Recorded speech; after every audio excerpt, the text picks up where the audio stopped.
This week, music artists are scrambling against big tech. Yahoo acquires an AI company started by the Instagram founders. And our main topic, how content creators renovated the real estate industry. I'm Taylor Lorenz, and that's all coming up right now on Power User. Hi, welcome to Power User. I'm here with my showrunner, Zach Mack, and we're going to run through some of the top stories this week. Hello. So first of all, Zach, I want to tell you about what I did yesterday, which is attend the Information's Creator Economy Summit. It's this big annual meeting of a lot of big power players in the content creator industry. There were some content creators there themselves. Also Diplo. He's everywhere. He is everywhere. He's everywhere on the internet and elsewhere. He had some interesting things to say about kind of how he thinks about the distribution of his own content. It's very intentional, what he does. He collaborates with a lot of people that are sort of blowing up online. But I thought that the real standout sort of conversation at this summit was actually about TikTok Shop. There was this woman, Marnie Levine, I hope I'm saying that right, who leads TikTok Shop's U.S. operations for small to medium businesses. And she was basically saying she's heard all of this hate about TikTok Shop. She knows it's in everyone's feed, and they're going to go even harder into it. They are not reducing their e-commerce push at all, despite the fact that it's angered tons of users. How do you feel about the TikTok Shop? You know, I made a video about this a little while ago. I think it's overwhelming and it's become annoying. I don't want to be sold products all day on TikTok. I feel like we're losing a little bit of the serendipity that made TikTok good in the first place. I understand why they're doing it. It's interesting too, because in the TikTok ban, there's actually a carve out for e-commerce and review companies. So like, it seems like there would be a cutout for like Shein and Temu and stuff. Yeah. But I don't want another shopping app. I want what made TikTok fun back in like 2020. When I'm like flipping through TikTok, you know, it's like it's showing me all these videos, and then it inevitably gets to the live shopping thing, and it's just such a halt to my scrolling, and it's like it's always a guy selling like Pokemon cards. I don't know what it is for you. It's always Pokemon cards for me. Crystals. They're selling me crystals. Okay.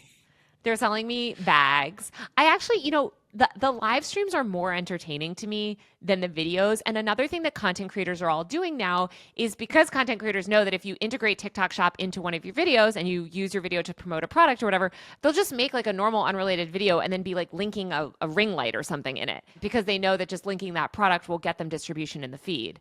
And so it's just like random. I'm just scrolling through these videos and I'm like, why are they trying to sell me batteries or something? Well, we know why TikTok wants this to happen, right? Like it makes a lot of sense why TikTok, the company, wants it to happen. Do you get a sense that people like this, like regular TikTok users? I think average users hate it. I mean, I'm very much reminded of Instagram's 2018 or 2019 pivot to e-commerce with the launch of Instagram Shop.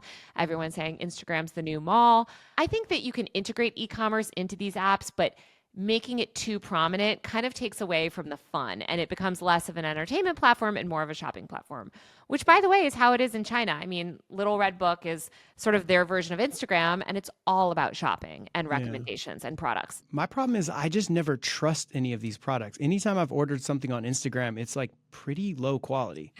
It's terrible quality. I've bought way too much crap from all of these videos and apps, and yeah, it's low quality stuff. And it's like you could get the same thing, honestly, for probably cheaper on Alibaba. But I think e-commerce and social are just becoming more and more integrated. I actually talked to this guy. I talked to one really interesting guy actually yesterday at the Creator Economy Summit who's doing a virtual AI product placement company. So you can produce all your videos all you want, and then you can work with this company that will do AI product placements. And they'll sort of like put, using AI and CGI, I guess in the meantime, they're like putting fake products into your videos and you can get paid for that. Our greatest minds are all just going to figuring out how to sell us shit. Yeah. That's where we're at. That is where we're at. Speaking of selling shit is April Fools and brands. Now every brand feels like they have to have an April Fool's joke, which basically just means putting out fake news or disinformation. Obviously, this is the worst day on the internet. I hate it so much. I got. I logged on and I forgot that it was April 1st, and I saw a drama alert posting that Keemstar died, and I fell for it. I embarrassingly shared it to like 4 group chats. I realized it was April Fool's. The same thing happened to me. First thing in the morning, looking at Instagram, and there was a thing about how New York restaurants we're going to start using scaffolding, like start seating people on New York's building scaffolding. And I was like, this is so stupid. And of course it was fake. But yeah, it's just like we just have this day where it's okay to spread disinformation. There is enough disinformation online. We don't need a day for it. Also, people have zero media literacy. So it's not even funny. It's like half of the stuff that's promoted, I'm sure people will actually believe. And I just think I want to bring back tomfoolery and funny things. I want actual jokes. April Fool's is supposed to be about funny jokes, not just like lying and then being like, just kidding, we lied. No, that's not a joke. If you're going to do an April Fool's joke, make a funny, do something funny. Do a funny little stunt or something. Make me laugh. It's just not cute from the brands anymore. It's not cute. It's exhausting. Every single stupid brand. And I'm sure they had 20 million meetings and PowerPoints too about their like dumb fake product they're launching or whatever. There's also a lot going on in the music world this week. Over 200 leading music artists, including Katy Perry, Billie Eilish, Pearl Jam, Nicki Minaj, and more, signed an open letter to the tech community to, quote, cease the use of AI to infringe upon and devalue the rights of human artists. This letter really specifically calls on tech firms and AI developers to stop this predatory use of AI to steal artists' voices and likenesses. Unlike other advocacy efforts from creators around AI, this letter specifically addresses the tech firms and concerns about music artists, like replicating an artist's voice, using their work to train AI models without compensation, diluting royalty pools. This letter is definitely one of the strongest public statements any groups of music artists have made against AI, and I think it just shows this increasing tension between creative entertainment professionals and this coming AI wave. Totally. We saw a lot of AI stuff with the screenwriters and actors, you know, in the Hollywood strike. Makes sense that it's coming to music. There was that, you know, AI Drake Weekend song last year that caught fire. That really sounded like a Drake and the Weekend song. So it's scary, man. It's definitely scary for creators. Yeah, I'm thinking of that really corny Twitter video that went viral of the AI music artist. I'm a girl. I cry over stupid boys. My room is a mess. Sometimes music is my only friend. It was this anonymous Twitter account, I think, that had posted this video of this woman that was an AI-generated woman, so her mouth was totally crooked, singing an AI-generated song that's one of the worst songs I've ever heard, but also is so stuck in my mind. I think that while this is a joke for now, AI-generated music is going to be huge, especially in the background music world. Totally. Like, you know, and there's all these, I'm thinking of this guy, Howard, who co-founded Yext, who's a billionaire, who started this thing called Dynascore a while ago, which was using AI to kind of like tease out songs for branded videos and stuff. Yeah. Katy Perry, she's going to be fine. You know, I'm worried more about these like working music industry professionals. Yeah, for sure. And I'm just worried about the music industry in general, right? Between the whole TikTok UMG thing, between Spotify royalty rates, now you have AI. It just seems like if you are a creator making music, you are feeling the squeeze from every direction. I guess I'm not necessarily worried about AI being able to recreate like Frank Ocean's Blonde, but a lot of pop music is very formulaic. And I do think Katy Perry might have something to worry about. Well, she's already rich and famous, so she got in at the right time. So this week, Jon Stewart revealed that back when he had his Apple show, the company pressured him not to interview FTC Commissioner Lena Khan. I got to tell you, I wanted to have you on a podcast, and Apple asked us not to do it, to have you. They literally said, please don't talk to her.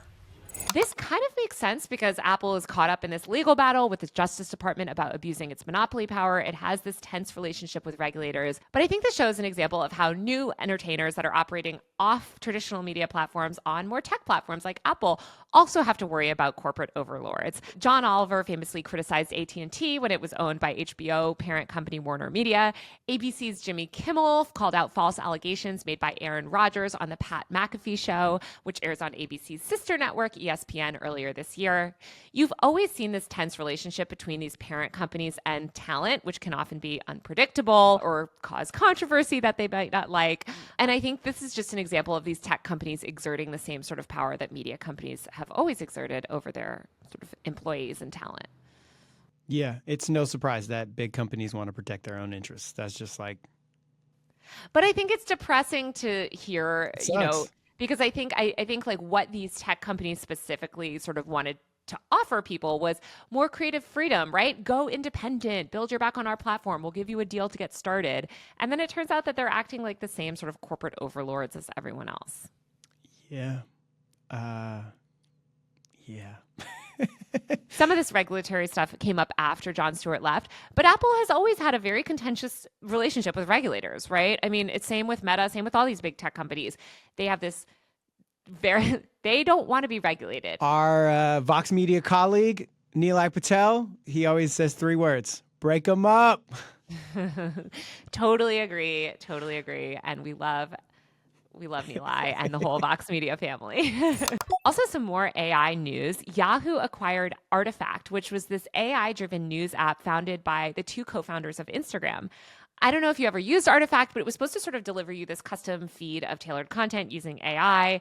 Artifact won't run as a standalone news application anymore. It's actually being shut down and integrated into Yahoo.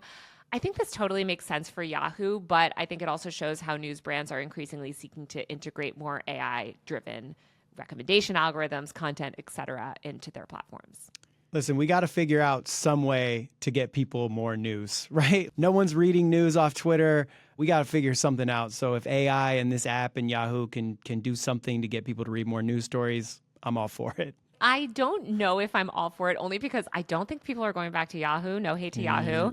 I also just wonder about the quality of the content. You know, I think as these news companies are seeking to rely more on AI, the quality of the content sometimes goes down, or the quality of the recommendations. I think the days of the homepage where people just go to something and editors are choosing what people read is sort of gone, and people are looking to these algorithmically driven recommendation systems. So that's it. Wrap it up. Thanks so much, Zach. Next up, we'll be talking to Estate Media about how content creators renovated the real estate industry.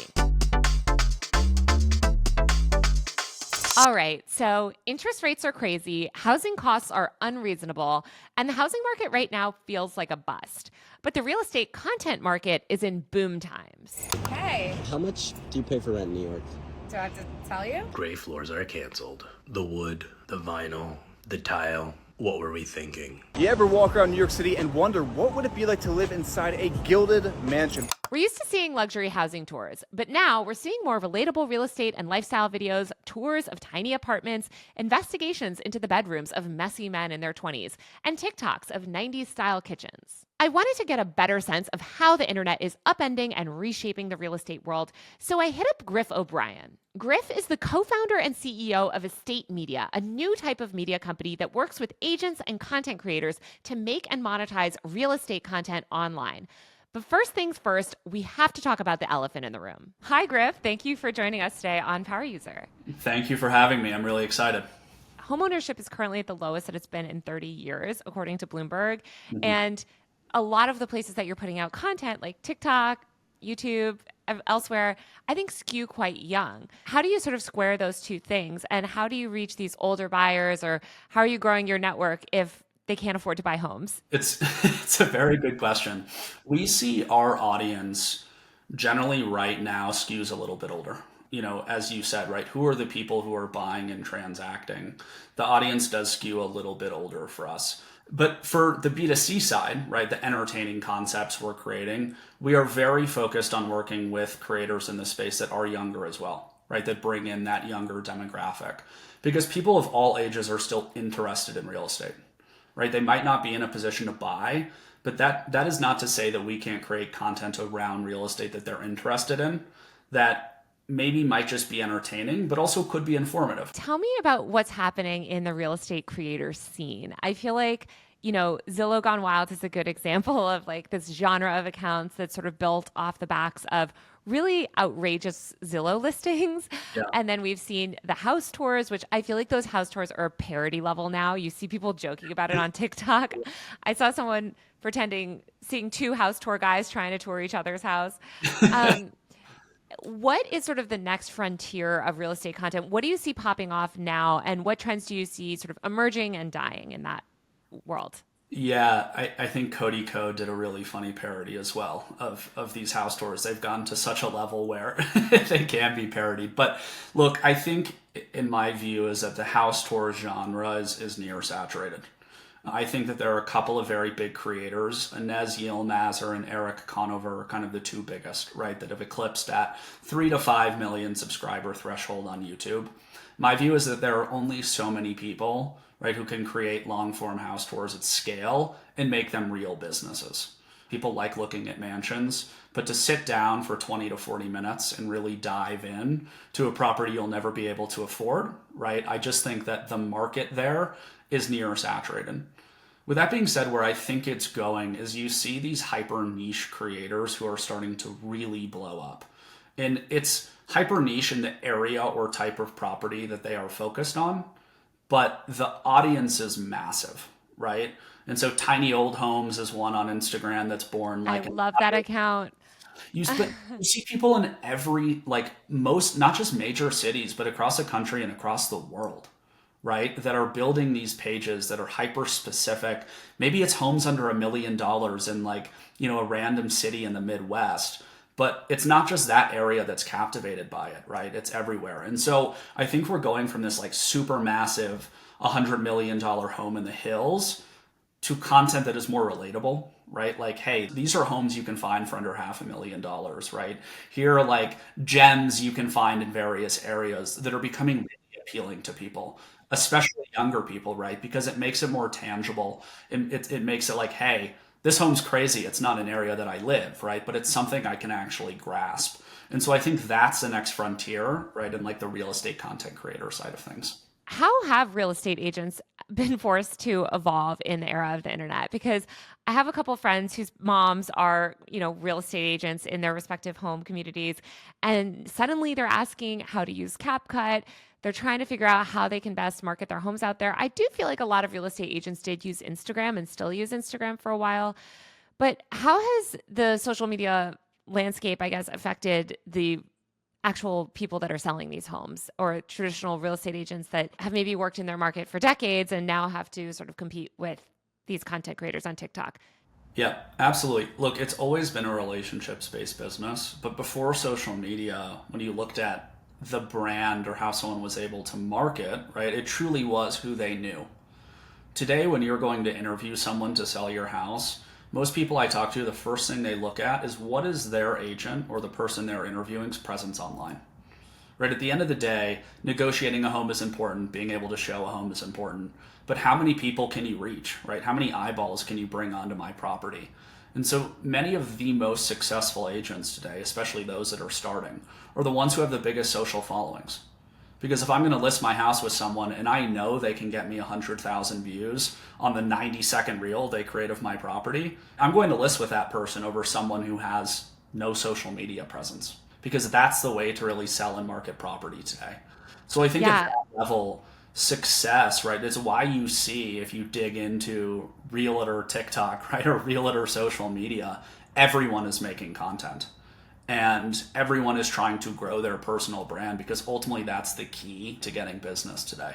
What do you guys look for in a content creator? And also, do you think that we'll ever see a platform specifically for real estate content? So the biggest thing is authenticity, right? We work with people at all stages. And if you're there early in your career and you're a great content creator, right, but you're not selling $20 million homes, getting in front of a green screen and saying, here's how to sell a $20 million home, right, you're going to be sniffed out by the audience like that. And so people being very specific and real to where they are in their journey, right? If you're making content saying, hey, I'm starting as a realtor, it's really hard, right? Here are 5 things that have worked, but like, I'm not claiming to be the top producer in my city. We see a lot of people like that have done very well. A woman named Glenda Baker out of Atlanta, Georgia, who we work with, has become probably the biggest digital-first real estate creator in the world. She built about a 1.5 million subscriber follower fan base really over COVID. And she is incredibly real and to the point, right? About her life, about her market, about her success. And it translates, right? And she's become a voice for the everyday realtor. Let's talk about the platform landscape. What is it looking like today? Where is real estate content popping off the most? And where are you seeing growth? Because I feel like it was all Instagram. Then we saw the TikTok house tour boom. Yeah. Now it seems like a lot more people are trying to move into long form content on YouTube, maybe move into streaming. What is that mix like today? And do you see any platforms getting hype? I'm really surprised that Zillow hasn't added some sort of like TikTok like feature to tour some of these houses. So there have been a couple of companies that have tried to create the TikTok for real estate, right? And it hasn't necessarily caught on. And I think that, realtors today at the end of the day are trying to use these platforms to drive business. And so we did see the TikTok boom of house tours that started slowing down. Part of the reason, right, is I think the algorithms are different. It's just harder to grow followers today on TikTok. And realtors saw less attribution. Right, there are several realtors who grew million follower fan bases on TikTok, but from what I've heard, right, anecdotally, it hadn't really driven leads. So Instagram still is the key place where realtors in this space and real estate creators are really building their businesses. I think it is the best platform for them today and what I'm seeing. But as you mentioned, we are starting to see this shift from hyper short form content that is really geared towards virality, towards longer form content.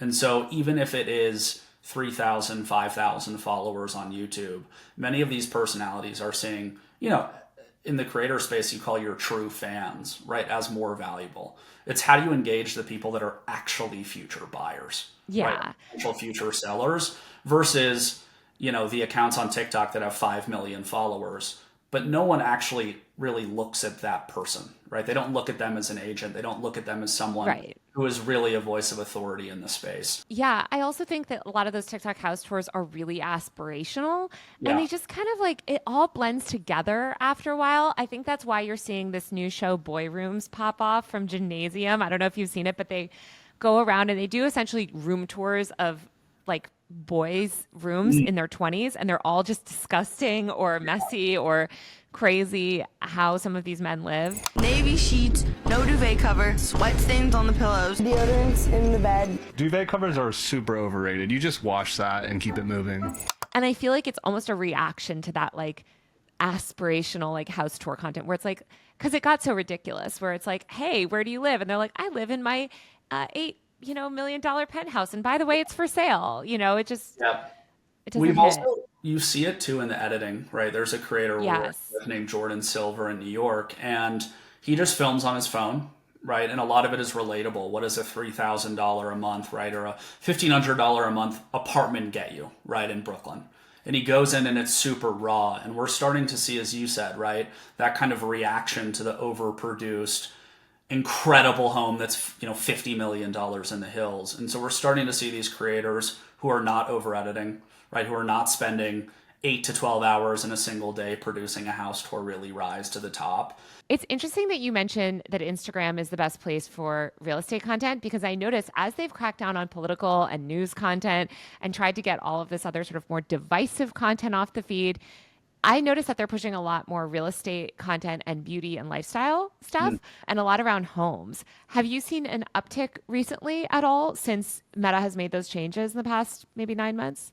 We have, I would say that house content, right, across, as you mentioned, Instagram and Facebook, we have seen a rise. We launched our business publicly 6 months ago, but even looking at Josh, right, my co-founder, who I've been working with now for over 2 years, a simple post, right, in feed on Instagram, right, is doing like 1.5x what it did a year ago. And so certainly we're seeing a pickup, right, in house-related content.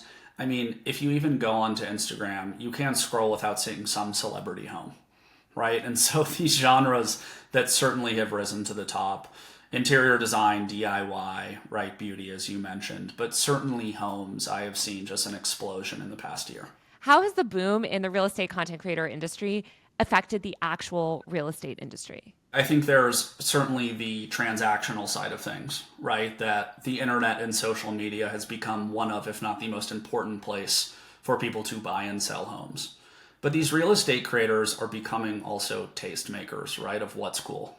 Not just in what type of home you buy, but what you do inside your home, right? How you decorate, the appliances you choose. And I think we'll continue to see that, right? That the tastemakers are the creators online. as they have been in other industries, but that's becoming increasingly prominent in real estate as well. Tell me where we might be seeing the impact of some of these real estate content creators when we're looking at home content online. Because I think a lot of people think, well, I don't follow any real estate content creators. I don't really know who these people are. I buy my house from a trusted agent. Can you talk about the impact that they're having that might be right beneath our nose? Mid-century is still going crazy. And I think, too, it's a degree of passion. People who are into mid-century homes are really, really into mid-century homes. In fact, the biggest house tour we ever did with Josh Flagg was a mid-century modern in Beverly Hills. It was priced at $6 million, right? And that did over 500,000 long-form views. There's a lot of art in this house, but also built into the house. Yes, for example, the Dexter Frankel piece over the fireplace. I mean, it would be very hard to remove it, but that is original to the house. It would be very hard to take this out. But how cool is this? Oh my God, it's pretty incredible. And of course it looks so great over the fireplace. Yes. And thank God that, you know, your friend who lived here for so long never updated any of this. And it's because people were obsessed, right, that this house had not been touched, that it still had the same elements. And so I think today, especially seeing in big cities, all the development and the white boxes that are being put up, and in these major cities, even in the Austins and Denvers of the world, you're seeing the same $1 million to $2 million condo being built, right, in all of these cities. People love homes, right, that have been around since the 50s, 60s, 70s, and have maintained their structural integrity. I'm thinking of this viral video I saw of that scallop-shaped shell sink. Did you see this video? I think so, yeah. There was this scallop-shaped, like this sink shaped like a scallop shell. It was this beautiful, sort of kitschy old bathroom. And of course, the woman ripped it all out and made a video and transformed it into this gray, horrible monstrosity of a bathroom. And I feel like we're so angry about that. I mean, she wanted it to be this aspirational home flip. And people were like, what did you do? And there's so many. Have you heard of the other Instagram account, We Prefer the Before? Yes, I have. It reminds me of that as well. We Prefer the Before is this whole Instagram account showing remodeled houses or sort of upgraded houses where maybe there's gray flooring in or white floors, but it actually makes the home look worse. Again, you asked like a bit earlier, right, of how these creators are shaping the market. I think that's exactly one way, right? If you're going to now tour a home and you've seen that content, and you walk into something that a realtor, right, or the market might tell you is outdated. But now it's like, hey, I do have an appreciation for that, right? I think that subconsciously, these creators and what they're bringing up and what they're profiling, right, is really going to change market behavior. And it's hard to, again, put it into a report, right, that Zillow or Realtor.com is putting out. But you start seeing, the cultural underpinnings of what's cool and what's not. And it takes a couple of years, right, to show up in the data. But I think we're certainly starting to see that. All right, Griff, thanks for chatting with us today. Thank you so much for having me. This was awesome. All right, that's the show. You can watch full episodes of Power User on my YouTube channel @Taylor Lorenz. Power User is produced by Travis Larchuk and Jelani Carter. It's mixed and mastered by Brandon McFarland. Our video producer is Brandon Kiefer. Our executive producers are Zach Mack and Nishat Kurwa. Power User is part of the Vox Media Podcast Network. If you like the show, give us a rating and review on Apple Podcasts, Spotify, or wherever you listen. We'll be back next week with another episode of Power User. See you then.